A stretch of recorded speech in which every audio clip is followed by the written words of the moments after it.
విషయమై ఏడ్చినట్లుగా వారు ఏడుస్తారు.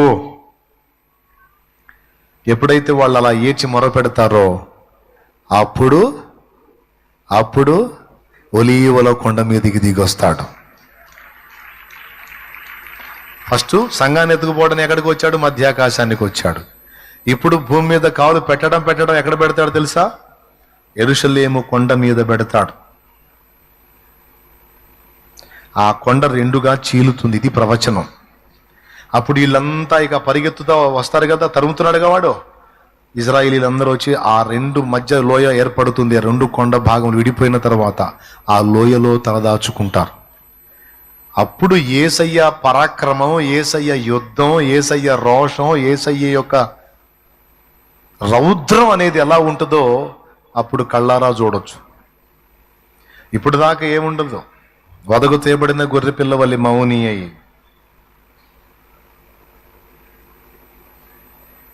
అస్సలు మాట్లాడు, నోరు తెరవడు, కొడితే మాట్లాడు, తిడితే మాట్లాడు, అని ఉమ్మినా మాట్లాడు, ఏం లే. కానీ ఒలీవల కొండ మీదకి వచ్చినప్పుడు ఆయన రౌద్రాన్ని చూడొచ్చు.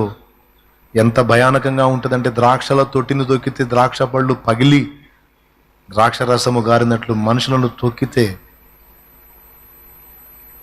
ఆ రౌద్రం ఎంత భయానకం అంటే తట్టుకోలేరు. అప్పుడు పరిగెత్తుతారట, గొర్రె పిల్ల ఉగ్రత దినమిది, బండలారా మమ్మల్ని కాపాడండి, బండలారా మమ్మల్ని కాపాడు, అయ్యో అయ్యో శ్రమ, గొర్రె పిల్ల ఉగ్రత దినమిది.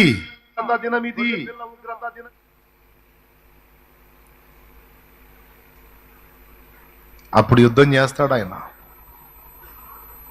అర్మగిద్దోన్ యుద్ధం అంటే అది. అర్మగిద్దోన్ యుద్ధం అంటే అది.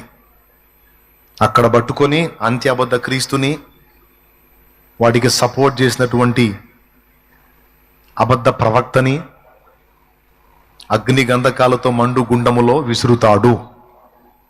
అప్పుడు ఆ దుష్ట ద్వయమే వెళ్ళింది కదా, దుష్ట త్రయం పోలేదుగా, ఇంకొకడు ఉన్నాడుగా సైతాను. అంత్యబద్ధ క్రీస్తు, వాడికి సపోర్ట్ చేసిన ప్రవక్త, ఇద్దరు అందులో పడతారు. ఈయన్ని మాత్రం అప్పుడే వేయుడు. మరి వీడిని ఏం చేస్తాడంటే ఆ ఘట సర్పమును పట్టుకుని బంధించి అగాధములో మూసేస్తాడు దాన్ని. ఎన్నేళ్ళలో తెలుసా? 1000 ఏళ్ళు.